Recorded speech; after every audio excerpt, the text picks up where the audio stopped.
नमस्ते। आज के इस डीप डाइव सेशन में आपका स्वागत है। देखिए, एक सीनियर कॉर्पोरेट लीगल एडवाइजर होने के नाते मैंने एक चीज बहुत करीब से देखी है। कंपनीज एक्ट 2013 का चैप्टर 10। ये ना कोई रटने वाली थियोरी नहीं है, बल्कि एक बहुत बहुत बड़ी जिम्मेदारी है। आज हम इसी स्टैट्यूटरी कंप्लायंस की गहराई में जाएंगे और समझेंगे कि एक ऑडिटर के अपॉइंटमेंट की पूरी लीगल लाइफ साइकिल आखिर काम कैसे करती है।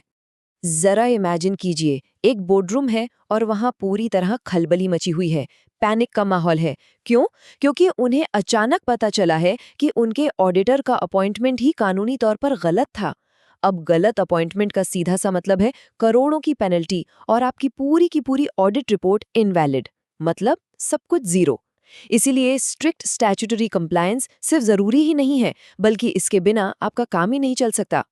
तो इस सेशन में हम अपॉइंटमेंट के बेसिक रूल्स से लेकर रोटेशन, डिस्क्वालिफिकेशन और पेनल्टीज तक सब कुछ कवर करने वाले हैं।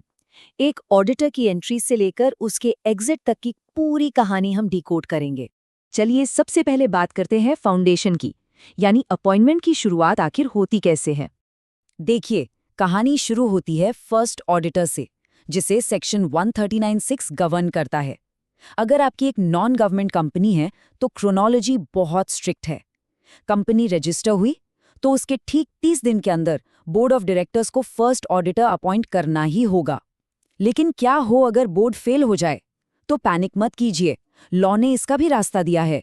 फिर ये पावर मेंबर्स के पास चली जाती है, जिन्हें 90 दिनों के भीतर एक EGM यानी एक्स्ट्रा ऑर्डिनरी जनरल मीटिंग बुलानी होती है और ऑडिटर चुनना होता है। और हाँ, याद रखिएगा, इस फर्स्ट ऑडिटर का टेन्योर सिर्फ पहली AGM के खत्म होने तक ही होता है। अब फर्स्ट AGM तो हो गई, उसके बाद क्या? यही एंट्री होती है सब्सिक्वेंट ऑडिटर की। सेक्शन 139(1) के तहत फर्स्ट AGM में जो ऑडिटर चुना जाता है उसका फिक्स कार्यकाल 5 साल का होता है, सीधे सीधे पहली AGM से छठी AGM तक। लेकिन रुकिए, अगर आपकी कंपनी एक गवर्नमेंट कंपनी है तो रूल्स बिल्कुल बदल जाते हैं। वहां सेक्शन 139(5) लागू होता है, जहां ऑडिटर को CAG यानी controller and auditor general of India खुद अपॉइंट करते हैं, वो भी फाइनेंशियल ईयर शुरू होने के 180 दिनों के अंदर। चलिए, अपॉइंटमेंट तो हो गया। अब आगे बढ़ते हैं और बात करते हैं रोटेशन और टेन्योर लिमिट्स की, क्योंकि एक ही ऑडिटर हमेशा के लिए तो नहीं रह सकता ना। एग्जैक्टली, ऑडिटर और क्लाइंट के बीच बहुत ज्यादा फेमिलियरिटी न बढ़ जाए, इसलिए सेक्शन 139(2) रोटेशन के कड़े नियम लगाता है। अब इसमें 2 सिनेरियो हैं। अगर ऑडिटर एक इंडिविजुअल CA है तो वो 5 लगातार वर्षों का सिर्फ एक ही टर्म पूरा कर सकता है, बस। लेकिन अगर वो एक ऑडिट फर्म है तो उन्हें 5-5 साल के 2 लगातार टर्म्स मिलते हैं, यानी टोटल 10 साल। पर दोनों ही केसेस में टर्म खत्म होते ही 5 इयर्स का मैंडेटरी कूलिंग ऑफ पीरियड लग जाता है। मतलब उन 5 सालों तक वो उस कंपनी के ऑडिटर नहीं बन सकते। लॉजिक एकदम क्लियर है, इंडिपेंडेंस बनी रहनी चाहिए। अब आप सोच रहे होंगे कि क्या ये रोटेशन का रूल हर एक कंपनी पर लागू होता है? जी नहीं। रूल 5 ने इसके लिए कुछ थ्रेशोल्ड तय किए हैं। लिस्टेड कंपनीज के लिए तो ये मैंडेटरी है ही। इसके अलावा अगर कोई अनलिस्टेड पब्लिक कंपनी है जिसका पेड अप कैपिटल 10 करोड़ या उससे ज़्यादा है, या कोई प्राइवेट लिमिटेड कंपनी जिसका कैपिटल 20 करोड़ या उससे ज़्यादा है, तो भी ये रूल लगेगा। और हाँ, अगर कंपनी ने पब्लिक या बैंक से 50 करोड़ रुपए या उससे ज़्यादा की बोरोइंग ले रखी है, तो भी रोटेशन अनिवार्य हो जाता है। अगर आप इस क्राइटेरिया में आ गए तो रोटेशन से कोई नहीं बचा सकता। अब आते हैं सबसे क्रिटिकल पार्ट पर, एलिजिबिलिटी और डिस्क्वालिफिकेशंस। कौन ऑडिटर बन सकता है और कौन बिल्कुल नहीं। देखिए, सेक्शन 41 किसी भी ऑडिटर की आज़ादी का सबसे बड़ा सेफगार्ड है। सेक्शन 41(3) साफ बताता है कि कौन ऑडिटर नहीं हो सकता। जैसे कोई भी बॉडी कॉर्पोरेट, LLP को छोड़कर ऑडिटर नहीं बन सकती। कंपनी का कोई ऑफिसर या एम्प्लॉय या उनका पार्टनर भी ऑडिटर नहीं हो सकता। और अगर कोई इंसान पहले से ही 20 कंपनियों की ऑडिट कर रहा है तो बस वो अपनी लिमिट क्रॉस कर चुका है। सबसे सीरियस बात, अगर कोई फ्रॉड में कन्विक्टेड है तो अगले 10 साल तक वो डिस्क्वालिफाइड रहेगा। ये रूल्स पत्थर की लकीर हैं, इनमें कोई एक्सेप्शन नहीं है। अब जरा नंबर्स पर ध्यान दीजिए। 1 लाख रुपए, ये बहुत ही स्पेसिफिक लिमिट है। लॉ कहता है कि ऑडिटर का कोई भी रिलेटिव यानी रिश्तेदार कंपनी में मैक्सिमम 1 लाख रुपए की फेस वैल्यू तक की ही सिक्योरिटीज होल्ड कर सकता है। अगर रिश्तेदार ने जोश में आकर इससे ज्यादा के शेयर्स ले लिए तो ऑडिटर को 60 दिनों के अंदर उसे करेक्ट करवाना ही होगा, वरना ऑडिटर साहब सीधे डिस्क्वालीफाई हो जाएंगे। और अगर बात लोन या कर्ज की हो तो ये लिमिट 5 लाख रुपए है।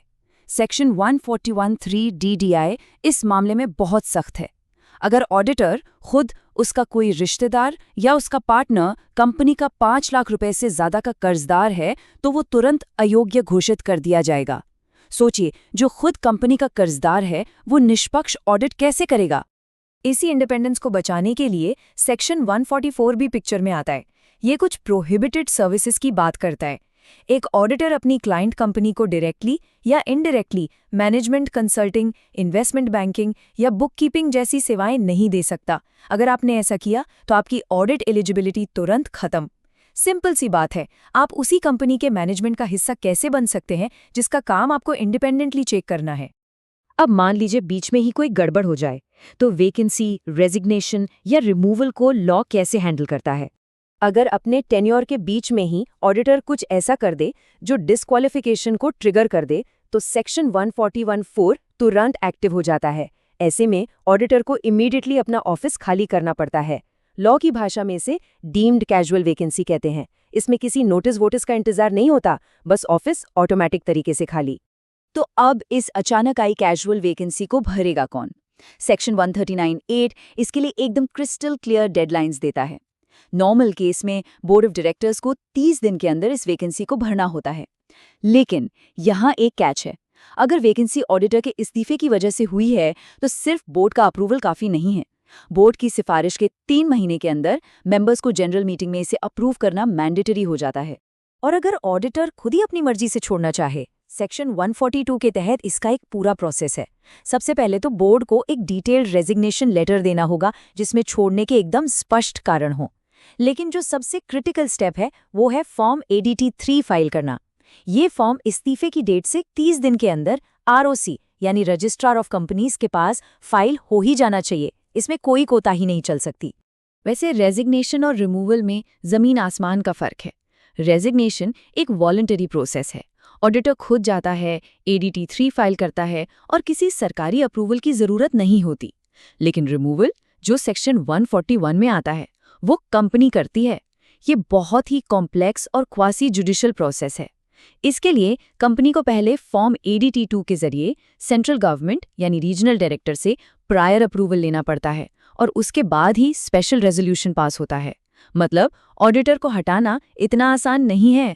और अगर आप ये सब रूल्स फॉलो नहीं करते हैं तो फिर तैयार हो जाइए भारी पेनल्टीज का सामना करने के लिए। एक लीगल एडवाइजर के तौर पर मैं हमेशा कहता हूं कि ये 3 फॉर्म्स आपके फिंगर टिप्स पर होने चाहिए। फॉर्म ADT 1 ये अपॉइंटमेंट की जानकारी के लिए है जो AGM के 15 दिनों के अंदर फाइल होता है। फॉर्म ADT 2 ये रिमूवल के अप्रूवल के लिए है जो बोर्ड रेजोल्यूशन के 30 दिन के अंदर जाता है। और फॉर्म ADT 3 जो रेजिग्नेशन का नोटिस है, इसे भी इस्तीफे के 30 दिन के अंदर फाइल करना मैंडेटरी है। अब सोचिए, अगर ADT 3 फाइल करने में किसी ने लापरवाही कर दी तो क्या होगा? सेक्शन 143 के तहत ऑडिटर पर बहुत तगड़ी पेनल्टी लगती है। शुरुआत होती है 50,000 रुपए या उनकी रेम्यूनरेशन से, जो भी कम हो। लेकिन अगर डिले होता रहा तो ये पेनल्टी 5 लाख रुपए तक जा सकती है। यही नहीं, सेक्शन 147 तो यहाँ तक कहता है कि अगर आपने रूल्स तोड़े हैं तो आपको अपनी पूरी ऑडिट फीस रिफंड करनी पड़ सकती है और डैमेजेस भी भरने पड़ सकते हैं। तो सेशन के एंड में हम एक क्विक समरी देख लेते हैं ताकि सारे कॉन्सेप्ट्स दिमाग में सेट हो जाएं। चैप्टर X के ये 4 सेक्शंस एकदम पिलर्स की तरह हैं। सेक्शन 139 डील करता है अपॉइंटमेंट, कैजुअल वैकेंसीज और रोटेशन लिमिट से। सेक्शन 140 आपको रिमूवल और रेजिग्नेशन की सख्त प्रक्रिया बताता है, वही ADT 2 और ADT 3 वाली बात। सेक्शन 141 एलिजिबिलिटी और उन सारी डिस्क्वालिफिकेशंस को डिफाइन करता है जो इंडिपेंडेंस बनाए रखने के लिए जरूरी हैं। और हाँ, सेक्शन 142 ये क्लियर करता है कि ऑडिटर का रेम्यूनरेशन हमेशा जनरल मीटिंग में ही तय होगा। तो अब जाते जाते एक सवाल आपके लिए छोड़ता हूं, ये जानते हुए कि एक सिंगल गलत अपॉइंटमेंट पूरे के पूरी फाइनेंशियल ऑडिट को इनवैलिड कर सकता है। क्या आप अपनी कंपनी के गवर्नेंस को बचाने के लिए ADT 1 और ADT 3 की टाइमलाइंस को पूरी बारीकी से वेरीफाई कर रहे हैं? क्योंकि याद रखिए, असली प्रोफेशनलिज्म सिर्फ किताबों में कानून पढ़ने में नहीं है, बल्कि उसे सही समय पर बिना किसी गलती के अप्लाई करने में है। सोचिएगा जरूर।